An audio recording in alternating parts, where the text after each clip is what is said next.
Last night, Bernardo Soya, 20th edition. It was a very long night. They say the night of the long knives. Yes. It wasn't really the long knives, but it was a long night.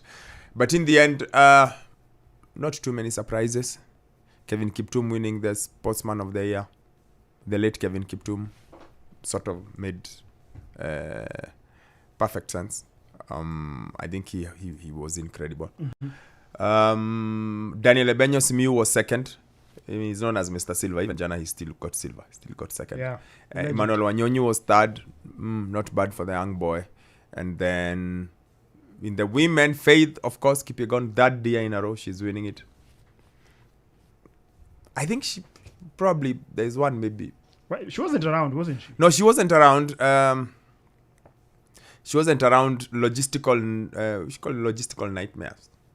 Yeah, but yes, so she won. Beatrice Chebet, our good friend from Sporton, was second. Mary Mora, our good friend from Sporton, was third. So now not too many surprises, I think. Men and women, it was pretty much straightforward, I think.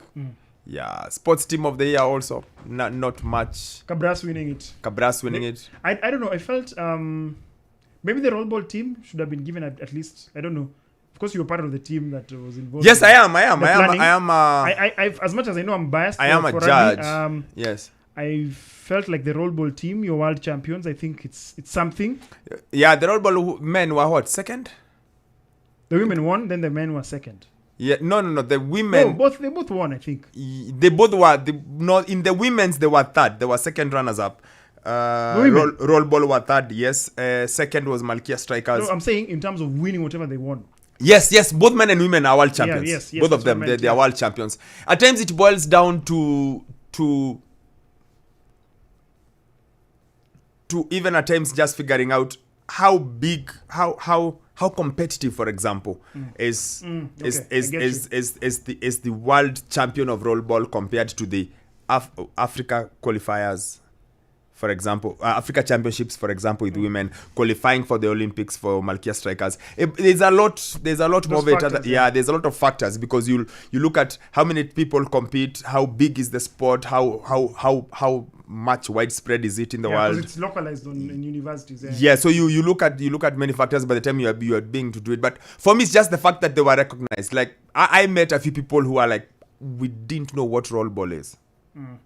Like we had no clue what roll ball is. Now we know, and they also brought flair to the event because the likes of Angela, happy, like they brought a different energy to it. I just thought the fact that they got into the top three, I thought for me was incredible enough. Of course, and that's why I said it over and over again during the ceremony. World champions. Like if you think about it, you've got a world champion you've got a world champion. You're the best in the world. You're the best in the world. Yeah, it's but yes, but I can understand you. So it's also that and also rugby is a bit disadvantaged in a sense because club rugby, where can you play internationally? That's where it ends. You're done. Because actually, sorry to segue. Remember when we interviewed the president of Rugby Africa? Yes. And I think one of his plans was to perhaps have something like a club competition for the continent because I think it's long overdue. Yep. Especially just targeting the sub-Saharan Africa.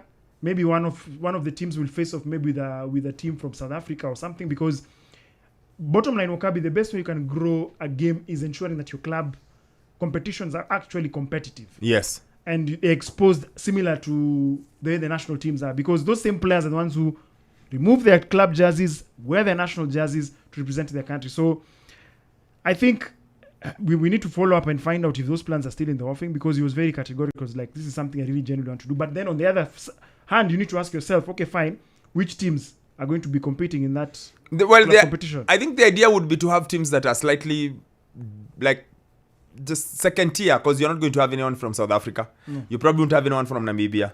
But you'd have the rest of the continent, which again maybe might defeat the purpose because the rest of the continent playing against itself is pretty much again self-defeating in a sense. Because what you need is an example of a Super Rugby, but now on the continent, but then the quality question comes in because you see when you do your Super Rugby in the Southern Hemisphere, the quality is the same. Everyone is at a high level, so you play. But now if you did one now in Africa.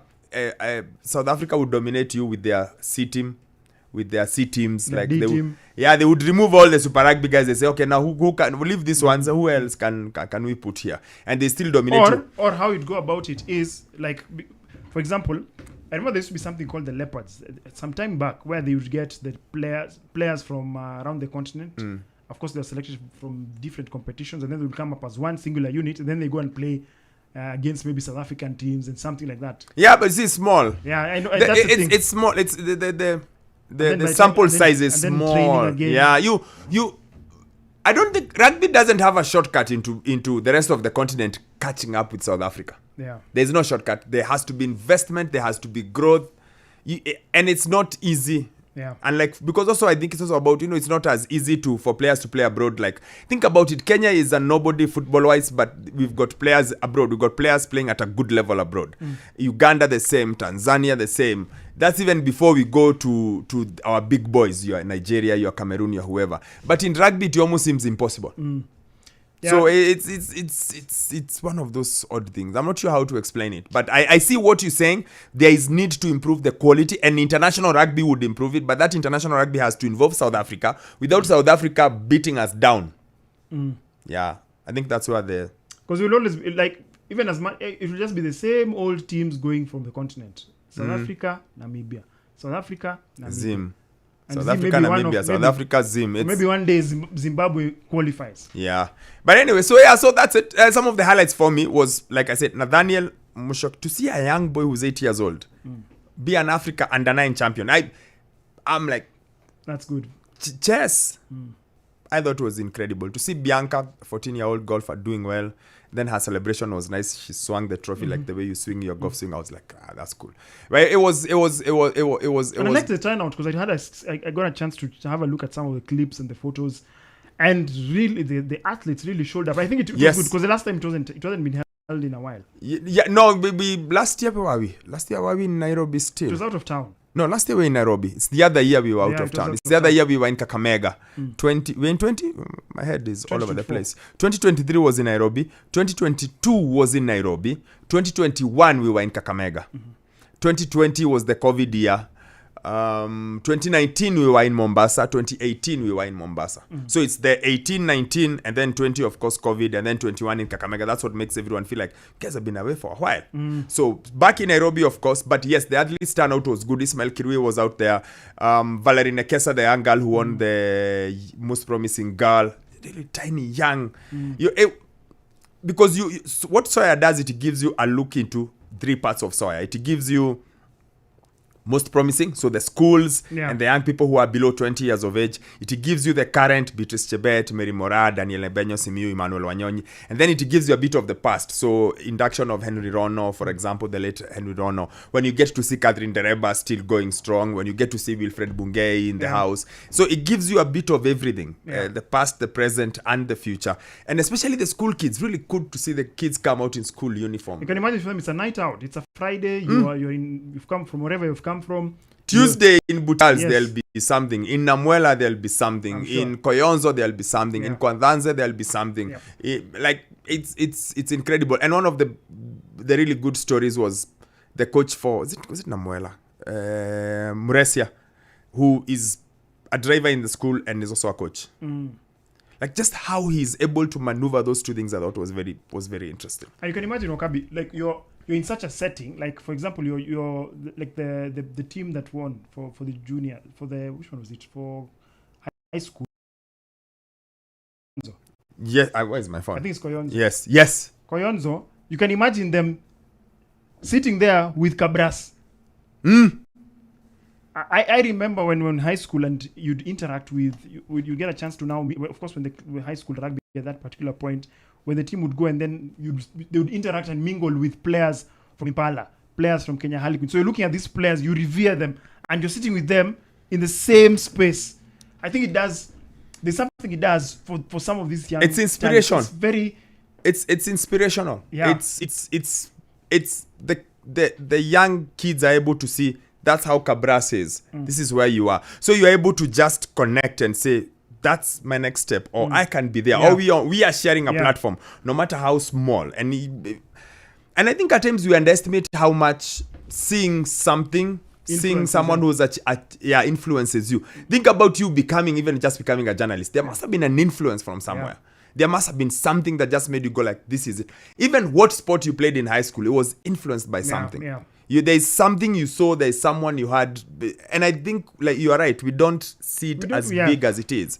So I really like what the schools in there. When you see the schools teams of the year, Kwandanze, Nyamira, and Butere, that's the way they finished. And then, of course, like you said, the boys, Koyonzo, Namuela, and St. Anthony's. I really, in particular, like that. Because if you think about it as well, Wokabi, these schools, that is the pipeline of the talent that we see. Yes. Most of them. Yes. Kwantanzi has produced X number of volleyballers. Yes. Koyonzo, one would have thought Koyonzo would be producing top players in the Kenya team. And they are on the way to get there. So I like that bit about it. Of course, Soya has been going on for long. 20 years is a long time. Yeah. And I just hope that it can continue getting even better. Because if you see the number of pictures people take after. Because look, human beings need recognition of some sort. It just makes you feel nice. If someone says, yeah, you did a good job, you get an extra bounce in your step. Tomorrow you'll wake up feeling, let me go do it. So I feel like it's really important for us to do that, because for a country that is so successful, I don't think we do it enough. For a country where we win everything everywhere, we seem to be like, we don't really, we don't give ourselves flowers as much. No, we are like, and I think going forward, because of course you play a very key role in it, I think it needs to, we need to make a lot of noise about Soya. We need to take it to a level that everyone is thinking about. So, like, I want Soya.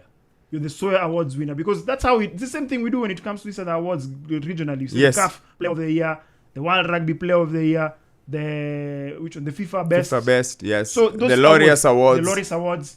That, for me, it does something. Like, I know I don't want to belabor the point, but the fact that somebody has sat down and looked at your achievements over and above what you've been able to achieve on the pitch, but just in totality, I think it's phenomenal.